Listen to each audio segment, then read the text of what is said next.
relationship ruiners. Hey guys, welcome back to my channel. My name is Helene Honey. If it's your first time here, welcome. So I want to share with you guys sneaky things that could be ruining your relationship. That's right. That's right. Now, anybody can be guilty of this, man or woman, but these are things that sometimes when we realize we're behaving like this, when we're doing things like this, when we become aware of it, it could in a way feel like a stab, like a punch to the gut. And that's what growth feels like. That's a good sign. Like if you really want to grow in your life, it feels like stretching yourself. Ooh, you're doing a really hard stretch. You're lifting heavy. You're pushing yourself out of your comfort zone. And that's physically, right? When you're growing, you're becoming stronger, you're becoming more fit. But then when we talk about emotional health, mental health, or developing yourself as a person, same thing. Like when we shine light on things like this, it could hurt, it could sting, but that's a good sign. That means that you have a chance to grow and do better, right? So I want to share with you some things that might be ruining your relationship and you don't even realize it. Now, of course, I'm going to give this from a woman's point of view, and ladies, drop me a comment with your thoughts, right? And so this is not to shade us. This is to wake us up and remind us, awaken us to, no, we don't have to act like that in a relationship, and it will ruin your relationship. Okay, so here's the thing. All right, so what's the first one?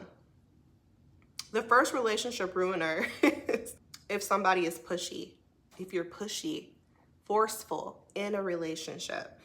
So think about seeing this, like not even in your own relationship. Think about seeing a couple. One person is being so pushy, so forceful. They're trying to get their way, controlling basically in a way. And so yeah, obviously it doesn't feel good. It looks crazy because it is crazy. But when you're the one behaving this way, you might not even recognize it.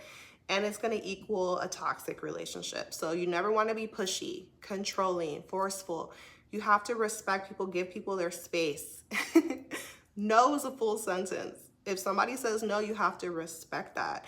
And if you don't, you start to move into manipulation. You start to move into controlling. You cannot control somebody just because you're with them, right? So don't be too pushy. It's off-putting. It's a turn off, man or woman.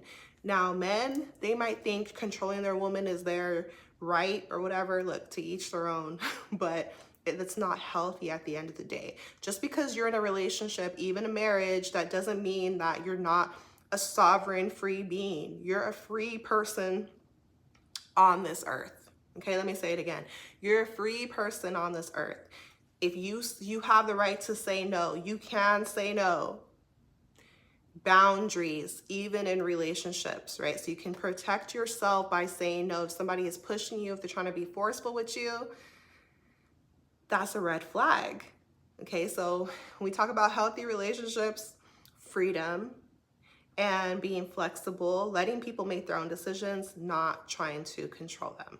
All right, so what's the second relationship ruiner? Okay, you better not be doing this in your relationship.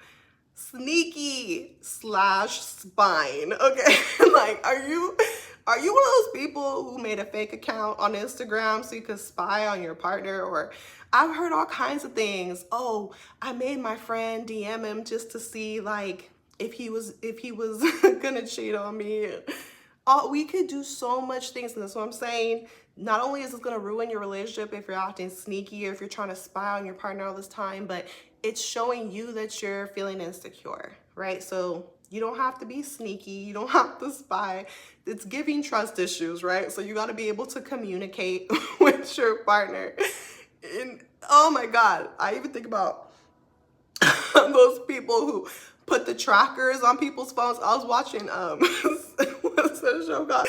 The Braxtons. What's it called? The Braxton show, right? And the guy, he had one of the husbands put a tracker on his wife's phone, and he found out that she was sneaking around. But here's the thing: if you feel like you gotta track somebody, if you feel like you gotta put something on their phone or create a fake account or do all this and that, jumping through hoops and loops because you feel you're being sneaky, you're spying, okay, you gotta resolve what the issue is, because that is going to ruin your relationship. And it means that you're feeling insecure, there's no trust, right? So and then when you realize it, it's like, why are you doing all of this? Like, it means the relationship, it needs some work, right? Don't keep a relationship unhealthy. That leads to so many other problems.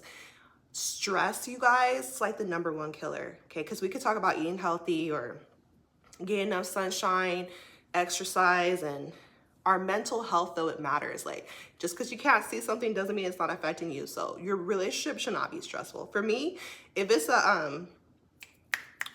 a struggle bus, I gotta get off. I'm getting off the bus. I'm the next exit. I gotta go, because I'm not about to stress myself out over a relationship that's supposed to be making me happy and at peace and loving and all this. No, right? So if you're being sneaky with your partner, it's time to have a conversation. All right, so what's the third relationship ruiner? This is gonna ruin your relationship if you're behaving like this, man or woman. Ooh, okay. If you are if you're not busy, if you're unbusy, if you're unfocused, in other words, it's giving clingy. If you're real clingy, if you're hyper focused on this other person, this is gonna ruin your relationship, because why do you not have something to do? Okay, so again, and I'm not coming for anybody, but I'm just speaking from my own experience too. Like, if you let a relationship take over your life, you can lose who you are, and you can become codependent. And a lot of us have grown up in unhealthy situations, right? So we have to learn healthy attachment. It doesn't mean you're not madly in love with your partner. You want to be with them all the time. Okay, I get it. But you should have your own life too. Have your own goals. Be focused on yourself. It doesn't make you selfish. You got to build up your own self. What happens when we put every single bit of ourselves into a relationship? Not only do you become codependent, but if for some reason that relationship falls apart or breaks, or y'all break up, you will be feeling like you don't know what to do with yourself. Like your whole life is over because you made your whole life that person. So you got to still have a life. Okay, you heard that term, get a life, right? Like, you got to have a life, right? So if you're unbusy, if you're always responding to them right away, if you're ready to do something, if you want to go with them in the weekend, right? Have a plan. You want to do something on the weekend.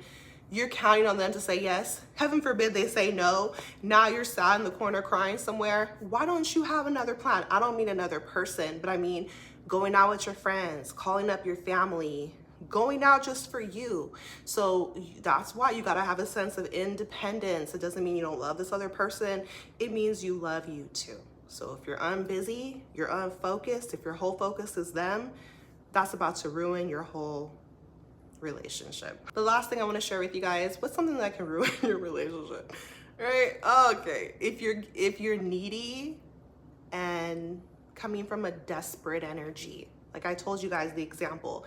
If you want to go somewhere with them on the weekend, if you're counting on them to ask you to your favorite restaurant, because in your mind, you're like, oh, I dropped hints all week, so come Friday, he should be having already made the appointment, made the reservation to the restaurant we're going. I already know what I'm going to wear.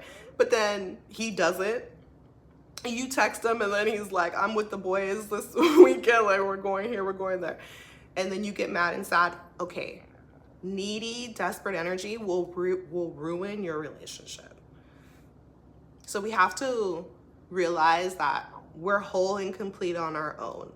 You have to have some type of boundaries, and it's not about hardening your heart and being like, well, I don't need nobody. No, of course, like sometimes when you're in love, you can feel like you need this other person, but at the end of the day, you have to let people be free and give people space, and you should want space too.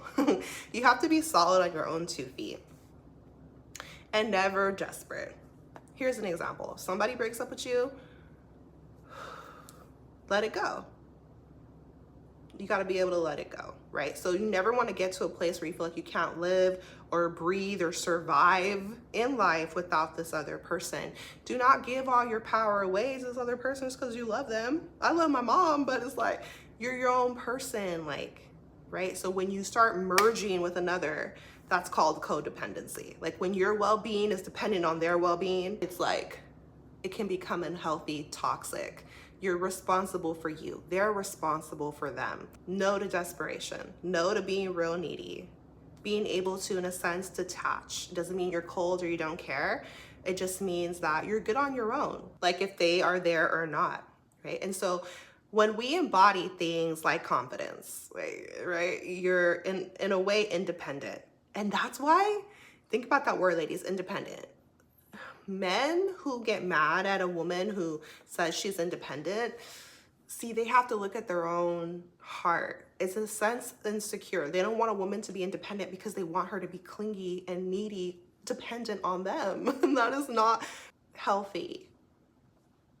Okay, so confidence, independence, have a focus on yourself. You're not desperate. All of your energy is not for them. Your energy is for you, first and foremost. Your attention is your energy. Your time is your energy.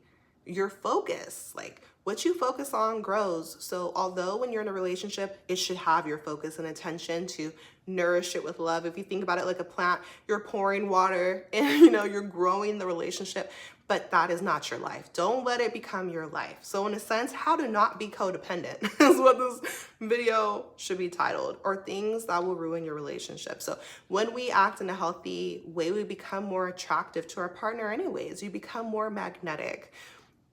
Why are people, in a sense, drawn to mystery or someone who's detached or confident or independent? They're drawn to them because they're not needy. They're not desperate. They're not pushy. They, in a sense, don't care. It doesn't mean you actually don't care. Please care.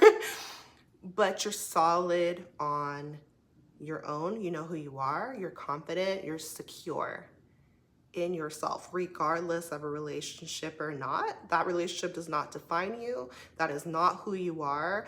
You were alive before them. You will be alive after them if you guys were to separate, right? So cultivating a deep sense of independent self-love, this is healthy for us, and yeah, so this is what I wanted to share with you. The fastest way to ruin your relationship, how to not be codependent. And also, I want to just remind us that, like, a relationship that's meant for you, you have to be able to trust not just them, yourself, but the divine, right? Because if it's meant to be, it'll be. Focus instead of focusing on our insecurities and trying to force things to go right, have more faith in the divine and in life. Like, well, I trust that if we're meant to be, we're going to be. Like, I allow more grace, tap into more of your spiritual side, your peace, right? Choose peace, choose love, and connect to your intuition, because it's always going to reveal things to you, like if this person is for you or not. But never force it. Never chase somebody. Never become so needy and dependent. And if you're feeling these ways, it's a chance for you to do inner work. If you want to work with me on your own individual relationship in your life, or working on your own confidence, self-love, then send me an email and we can book a one-to-one session, because we can increase our self-esteem. We can heal and be in a better energy. Okay, so I love to help people do that. So contact me if you want help. But I hope this video inspired you in one way or another. And remember, like, if somebody is drawing out these parts of you, relationships are a big fat mirror to us, right? So we can, instead of looking at the other person, what is it revealing to you? And if you're not happy in your relationship, then you have the right to cut ties. You're never stuck. You're always choosing. I'm sending you so much love, power, healing on your journey. Take care of yourself. Remember how worthy you are. You're worthy of love and genuine care. I'm sending you love. I'll see you next time.